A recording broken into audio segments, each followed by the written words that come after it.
Hello everyone, আসসালামু আলাইকুম। আশা করছি সবাই ভালো আছেন, যে যেখানে আছেন। নতুন আরেকটি ব্লগ ভিডিও নিয়ে আপনাদের সামনে চলে আসলাম। দেখতেই পাচ্ছেন যে আমি খুবই কাজে ব্যস্ত।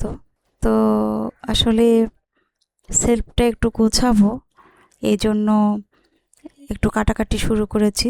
ক্লথ দিব, কারণ কাগজ দিয়ে আসলে কিছুদিন পর পরই নোংরা হয়ে যায়, ছিঁড়ে যায়, তো দেখতেও খারাপ লাগে।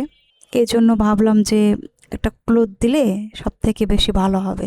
তো যেহেতু একটা মাপ আছে, সেলফের একটা মাপ আছে, সেই মাপ অনুযায়ী তো আমাকে দিতে হবে। তো আগে মেপে নিয়েছি যে কি পরিমাণে লাগবে, কতটুকু লাগবে, ঠিক সেভাবেই আমি একটা দাগ দিয়ে তারপরে কেটে নিচ্ছি। আর এটা তো আসলে মানে কি বলবো, না কেচি দিয়ে হচ্ছে না অ্যান্টি কাটার দিয়ে হচ্ছে।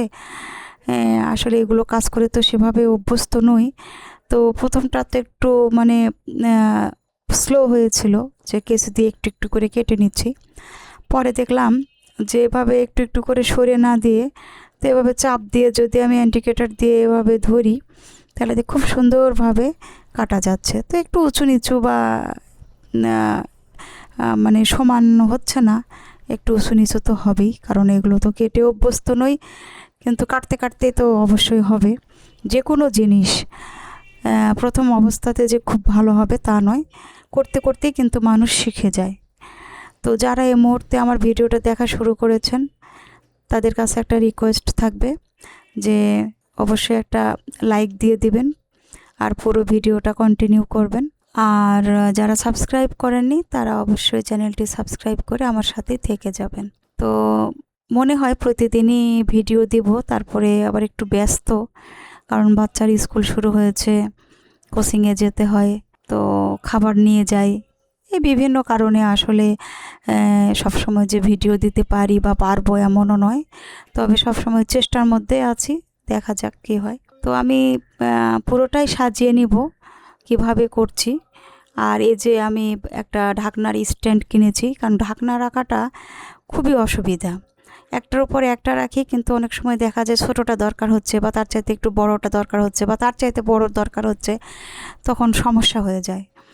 আবার জিনিস তো কম না সংসারের, তাই না? অনেক জিনিস, এটাই স্বাভাবিক। একটা দুটো জিনিস দিয়ে শুরু করতে করতে এক সময় সংসারে অনেক জিনিস হয়ে যায়। এখানে প্রয়োজনীয় জিনিসও থাকে, অপ্রয়োজনীয় জিনিসও থাকে। তবে সংসারে সবই প্রয়োজনীয় জিনিস। হয়তো একদিনের জন্য এমন জিনিস আছে যেগুলো দরকার লাগে। তো এখানে স্ট্যান্ডটা অনেক সুন্দর, আমি মানে আমার খুবই পছন্দ, আমি নিয়েছি। তো এটা আপনাদের সাথে এভাবে কিনে নিয়ে আসার পরে শেয়ার করা হয়নি। তো এই যে এখন দেখিয়ে দিলাম। আর এই যে থালা বাটিগুলি সব ঠিক করে নিচ্ছি, কারণ বাটি আসলে অনেক লাগে। এটা আসলে বলার কিছুই নয়, আমার নয়, সবারই, সব গৃহিণীর একই অবস্থা। দেখলে মনে হয় যে অনেক থালা বাসন, অনেক বাটি ঘটি, আবার অনেক হাঁড়ি পাতিল, কিন্তু যখন দরকার লাগে তখন কিন্তু বোঝা যায় যে আসলেই কখনো ছোট বাটির দরকার, কখনো বড় বাটির দরকার। এই হচ্ছে অবস্থা। এই ট্রেটা আমি এখানে রাখার চেষ্টা করি, কারণ দরকার হয়। নিজেরা মা ছেলে যখন হয়তো কোনো কিছু খাওয়া দাওয়া করছি, এটাতে নিলাম, চা বিস্কিট নিলাম, এরকম কখনো মনে হয় যে একটু ভালোভাবে খাই আর কি, যে একদম রেডি করে খাই, এরকম সবসময় যে মানে হাঁড়ি থেকে উঠাবো আর খাবো, এগুলো আসলে ভালো লাগে না। তো সাজিয়ে গুছিয়ে খেতে আসলে ভালো লাগে। তো এগুলো কিছু কিছু জিনিস আছে যে সেগুলো আসলে কখনো দেখানো হয় না, বের করেও রাখা যায় না। তো এরকম পলের মধ্যে রেখেছি, যখন যেটা দরকার তখন সেটা বের করে নিই, এই আর কি। তো এটা কিন্তু আমার রাতের বেলার ভিডিও, রাতে বসে বসে কাজ করছি, এই আর কি। তো আসলে দিন নাই রাত নাই, যখন যেটা দরকার তখন সেভাবে কাজ করে নিই। আর আমি দা বটি ছুরি যেগুলো হচ্ছে ধার করি, এটাতে ধার করি, খুবই ভালো হয়, খুবই ভালো এই জিনিসটা, খুবই কাজের।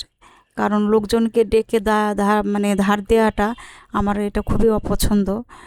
এর জন্য এটা বাসায় রাখাটা খুবই জরুরি। যখন দরকার হলো তখন একটু করে ধার করে নিলাম, এই আর কি। আর এই যে বাটি বুটি এগুলো তো থাকবেই। তো আস্তে আস্তে সবই গুছিয়ে নেব। যে 4টা তাক আছে, সে 4টা তাকই সুন্দর করে গুছিয়ে নিব। আর যখন ময়লা হবে তখন উপরে শুধু একটু সুন্দর করে সাবান পানি দিয়ে মুছে নিব বা ধুয়ে নিব আর কি সুন্দর করে, তাহলে কিন্তু পরিষ্কার ঝকঝকে হয়ে যাবে। আর এটা হলো পরের দিন সকালে খুব তাড়াতাড়ি নাস্তা টাস্তা করে রান্না বান্না করে আমি আর আমার ছেলে ডাক্তারের কাছে গিয়েছিলাম, চোখের ডাক্তারের কাছে। কারণ চোখের অবস্থাটা খুবই খারাপ। চোখ নিয়ে আমি খুবই সমস্যার মধ্যে আছি। কাছের জিনিস মানে ছোট ছোট যে জিনিসগুলো সেগুলো একদমই দেখতে পাই না। চোখ নিয়ে খুবই কষ্ট পাচ্ছি। এই কারণে ভাবলাম যে বাচ্চার স্কুল তো খুলবে, তার আগে আমি একটু ডাক্তারের কাছে যাই, কারণ যাওয়াটা খুবই দরকার ছিল। চোখ নিয়ে খুবই কষ্ট পাচ্ছি। তো এখনও যদিও মানে ঔষধ বা চশমা এগুলো কিছুই কেনা হয়নি, কিনতে হবে। তো একটু আপনাদের সাথে শেয়ার করলাম, এই আর কি। তো এই হচ্ছে অবস্থা। আর এটা পুরোটা যখন রেডি করেছি তারপর আর ভিডিও করা হয়নি। তো ভাবলাম যে আপনাদের সাথে পুরো সেলফটাই ভিডিও করি, কারণ এটা অনেক পুরনো একটা সেলফ আর নষ্ট হয়নি যেহেতু।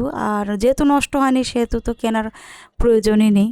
কারণ আমার কাছে মানে মানে শুধু বারবার করে যে চেঞ্জ করা এই জিনিসগুলো ভালো লাগে না। এই জন্য আমি ওরকম চেঞ্জ করি না নষ্ট না হওয়া পর্যন্ত। যেহেতু চলছে, আমার জিনিসপত্র রাখা হলেই হয়েছে। এই জন্য আমি একটু শুধু ক্লোথটা বিছিয়ে নিলাম, এই আর কি। তো পুরোটা একটু শেয়ার করছি। যে জিনিসগুলো দেখছেন সবই লাগে প্রতিনিয়তই। তো এই হচ্ছে অবস্থা। আমার রান্নাঘরটা খুব একটা বড় নয়, তারপরেও জিনিসপত্র গুছিয়ে রাখার চেষ্টা করি সব সময় যতটুকু পারি। তো এই হচ্ছে অবস্থা। সেলফ দেখানোর কিছুই নেই, তারপরেও যেহেতু সাজিয়ে নিয়েছি একটু, তাই জন্য আপনাদের কাছে একটু শেয়ার করলাম। যদি ভালো লাগে অবশ্যই কমেন্টে জানাবেন। কমেন্ট যদিও আসে না, লাইকও আসে না। যদি মন চায় তাহলে কমেন্ট করবেন, লাইক দিবেন, অবশ্যই ভিডিওটা দেখবেন। আশা করছি ভালোই লাগবে। আর একটা জিনিস বারবার দেখতে কিন্তু ভালোই লাগে। তো এই যে দুপুরের জন্য রান্না করে নিয়েছি যেগুলো, সেগুলো হচ্ছে যে এখন ভাত রান্না করেছি। কারণ রান্না করে রেখে গিয়েছিলাম, এসে তো আবার রান্না করাটা খুবই প্যারা। তো রান্না করে রেখে গিয়েছিলাম, সেটাই আপনাদের সাথে শেয়ার করছি। ভাত রান্না করেছিলাম আর মাছ দিয়ে লাউ রান্না করেছিলাম। কারণ রোজার মধ্যে এত পরিমাণে রিচ ফুড খাওয়া হয়েছে যে আসলে বলবো মানে সব সময় এত রিচ ফুড খেতে ভালো লাগে না। তো খিচুড়িও রান্না করেছিলাম, সেটা ছিল ফ্রিজে রেখে দিয়েছিলাম। আমার ছেলে আবার খিচুড়ি খুব একটা পছন্দ করে না, তো আমি খেয়ে নিব। আর সাথে লেবু কেটে নিয়েছি, খিচুড়ির সাথে লেবু খেতে আমার দারুণ লাগে। আর এই আরও একটা নতুন জিনিস কেনা হয়েছে।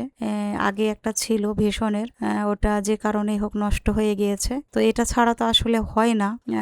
পানি অনেক সময় আমি ভাতের মধ্যে মানে ভাত রান্না করার সময় গরম পানি ইউজ করি, তরকারি রান্না করার সময় গরম পানি ইউজ করি। তো এটাতে যদি দিয়ে রাখি তাহলে খুব ভালো হয়, এর জন্য আর কি। তো এসে আমার বাচ্চা গোসল করেছে, নামাজ আদায় করেছে, তো ওকে খাবার দিব।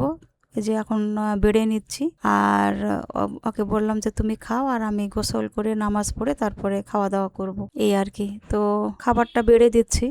আসলে ছেলে মানুষ তো দেখা যায় একা একা বেড়ে নিতেও অসুবিধা। তারপরে শিখতে হবে সবই, কারণ নিজে শিখে থাকাটা ভালো, কারণ না শিখলে তো হবে না। সবকিছু শিখে রাখতে হবে, তা না হলে আমার মতো পদে পদে শুধু অপমানিত হতে হবে আর ঠকতে হবে জীবনে। কারণ আমার জীবনে ঠকা ছাড়া তো আর জীবনে কিছুই পাইনি, শুধু ঠকেই গিয়েছি জীবনে। জীবনটা আসলে অনেক সুন্দর। আমরা পরিবার থেকে ওভাবে তেমন কিছু শিখে আসিনি যে এভাবে চলতে হবে, ওভাবে চলতে হবে। সবসময় সহজ সরলভাবেই চলেছি, এই জন্য আসলে জটিলতা কি জিনিস বুঝি না। তবে জীবনকে সুন্দর করে গড়ে তোলার জন্য সহজ পথটা যেমন দেখতে হবে, তেমনি জটিলভাবেও সব কিছু দেখতে হবে, তা না হলে জীবনে চলাটা খুব মুশকিল। তো যাই হোক, আজ এ পর্যন্তই। সবাই ভালো থাকবেন, আমাদের জন্য দোয়া করবেন। আল্লাহ হাফেজ।